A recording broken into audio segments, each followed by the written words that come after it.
శ్రీరామ్ గారు, అసలు వాళ్ళు అర్హులా ఎమ్మెల్యేలుగా ఉండడానికి అసెంబ్లీకి వెళ్ళకపోతే? రూల్స్ విషయానికి వద్దాం తర్వాత. 100% మీరు చెప్పింది వాస్తవం. 100% వీళ్ళు అర్హులు కాదండి, ప్రజాస్వామ్యంలో ఉండడానికి అర్హులు కాదు. ఉమ్, ఎందుకు అంటే వీళ్ళు ఏదైతే ప్రామిస్ చేసి వస్తున్నారో ఆ ప్రామిస్ ని వీళ్ళు తీసి గట్టును పెడుతున్నారు వీళ్ళు. ఎందుకంటే వీళ్ళు అసలు ఎమ్మెల్యే అవడం అంటే హోదా కాదండి, వాళ్ళు అసలు చేసే ప్రామిసే నన్ను ఎమ్మెల్యేగా ఎన్నుకోండి అంటే మీ రిప్రజెంటేటివ్ గా ఈ నియోజకవర్గానికి ఎన్నుకోండి, ఉమ్, ఈ నియోజకవర్గాన్ని నన్ను రిప్రజెంటేటివ్ గా ఎన్నుకుంటే నేను ఈ నియోజకవర్గ సమస్యలన్నింటినీ తీసుకెళ్లి అసెంబ్లీకి వెళ్ళి మీరు నన్ను ఎక్కడికి పంపిస్తున్నారు, అసెంబ్లీకి పంపిస్తున్నారు. అసెంబ్లీకి పంపిస్తే నేను ఆ అసెంబ్లీలో కూర్చుని అక్కడ ఉన్న మంత్రులతోటి, ముఖ్యమంత్రి తోటి, మంత్రివర్గ మొత్తం తోటి మాట్లాడి, స్పీకర్ గారి ద్వారా అందరితోటి మాట్లాడి ఈ నియోజకవర్గ సమస్యల్ని ప్రజల దృష్టికి తీసుకొచ్చి, ప్రభుత్వం దృష్టికి తీసుకొచ్చి వాటిని పరిష్కరిస్తాను. ఇంతే. ఉమ్, అంటే నేను అసెంబ్లీకి వెళ్ళి మీ సమస్యలను పరిష్కరిస్తాను. దీనికోసం మనం అతను ఎలక్ట్ చేసుకున్నాం. అవును. అంతేగాని ఎమ్మెల్యే బోర్డు పెట్టుకుని కారులో తిరగమని కాదు, లేదంటే అలవెన్సులు తీసుకోమని కాదు. సో వాళ్ళని మనం ఏ పర్పస్ తో అయితే పంపించామో ఆ పర్పస్ ని వాళ్ళు ఫుల్ఫిల్ చేయనప్పుడు ఇమీడియట్ గా అసలు రీకాల్ చేసే అవకాశం ఉండాలి, లేదా వాళ్ళని టెర్మినేట్ చేసే అవకాశం ఉండాలి. ఈ రెండిట్లో ఏదో ఒకటి ఖచ్చితంగా ఉండాలి. రీకాల్ అనేది మొదలు పెడితే మొత్తం అందరినీ రీకాల్ చేయాల్సి వస్తుంది కాబట్టి కనీసం వీళ్ళందరినీ ఎవరైతే ఉన్నారో వాళ్ళందరినీ టెర్మినేట్ చేసే అవకాశం ఖచ్చితంగా ఉండాలి. లేకపోతే ప్రతిసారి ఇంతే కదా, ప్రతి అసెంబ్లీలోనూ ఇదే అవుతుంది. ఈసారి అసెంబ్లీలో ఇలా జరుగుతుంది, మళ్ళీ నెక్స్ట్ అసెంబ్లీలో ఎవరో ఒక ముఖ్యమంత్రి వస్తాడు, ఒక ప్రభుత్వం వస్తుంది, ఒక పార్టీ వస్తుంది, మిగతా వాళ్ళందరూ మేము పోవు అంటారు. ఇక అసలు ప్రజాస్వామ్యము అసలు అసెంబ్లీ, పార్లమెంట్ అంటేనే ఒక ప్రభుత్వము, ఒక ప్రతిపక్షము, ప్రభుత్వ పక్షము, ప్రతిపక్షం, ఈ రెండు ఉంటేనే ప్రజాస్వామ్యం. ఓన్లీ ప్రభుత్వ పక్షం ఉంటే అది ప్రజాస్వామ్యం కాదు, ఓన్లీ ప్రతిపక్షం ఉండే అవకాశమే లేదు. అవును. సో ప్రభుత్వం ఉండాలి, ప్రభుత్వాన్ని ప్రశ్నించేందుకు ఒక ప్రతిపక్షం ఉండాలి. ఇది విధానం, దీని రూపకల్పన చేసిన విధానమే ఇది. ఇదంతా కలిపితేనే ప్రజాస్వామ్య విధానం అవుతుంది.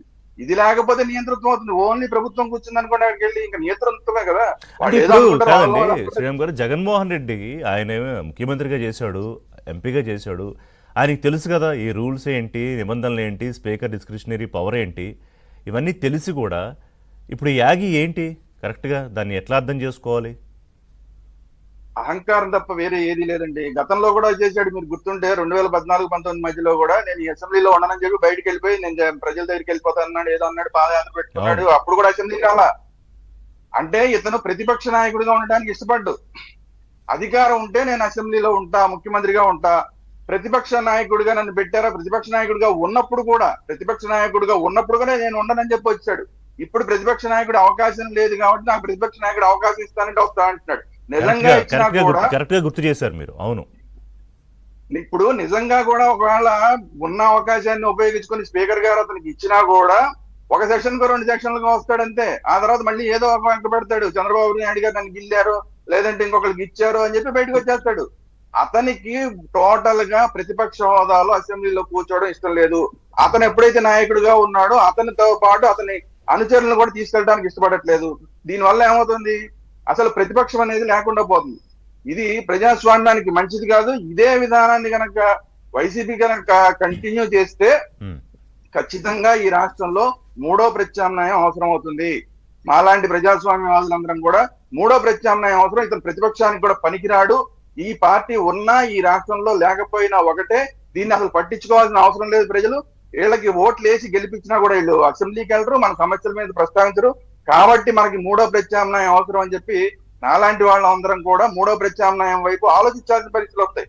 ఈ పరిస్థితి తెచ్చుకుంటాడా, లేదా ప్రతిపక్ష నాయకుడిగా ప్రతిపక్షంలో నాయకత్వం ఇచ్చినా, ప్రతిపక్ష హోదా ఇచ్చినా ఇవ్వకపోయినా ఎవరి అసెంబ్లీకి సంబంధించిన 11 అసెంబ్లీకి సంబంధించి మాట్లాడడానికి అవకాశం ఉంది.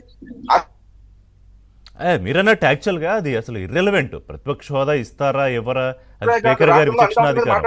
అసలు ప్రజలు పంపించింది వాళ్ళ రిప్రజెంటేటివ్ గా మాట్లాడడానికి వెళ్ళకపోతే అసలు నీకు పదవి ఎందుకు, రాజీనామా చేసేసి ఇంట్లో కూర్చో. ఎమ్మెల్యే ఎందుకు, ఇంకోటెవడో పోటీ చేసి ప్రజల కోసం మాట్లాడేవాడు అసెంబ్లీకి వెళ్తాడు కదా. ఇప్పుడు ఇంకోటి కూడా గుర్తుపెట్టుకోవాల్సింది ఏంటంటే, ప్రభుత్వం ఒక ప్రతిపాదన తీసుకొస్తుంది, ఆ ప్రతిపాదన ఒక నియోజకవర్గానికి తీసుకురాదు, రాష్ట్రం మొత్తానికి తీసుకొస్తుంది. దాని మీద చర్చించే అవకాశం ప్రతి ఎమ్మెల్యేకి వస్తుంది. ప్రతిపక్షంలో ఉన్న ఈ 11 మందికి కూడా వస్తుంది. అంటే మీ నియోజకవర్గానికి మాత్రమే కాదు, రాష్ట్రం మొత్తం మీద సమస్యల మీద కూడా మీరు మాట్లాడే అవకాశం మీరు 11 మంది ఉన్నా కూడా వస్తుంది. ఇది గుర్తుపెట్టుకోవాలి, మామూలుగా అయితే మీకు రాదు.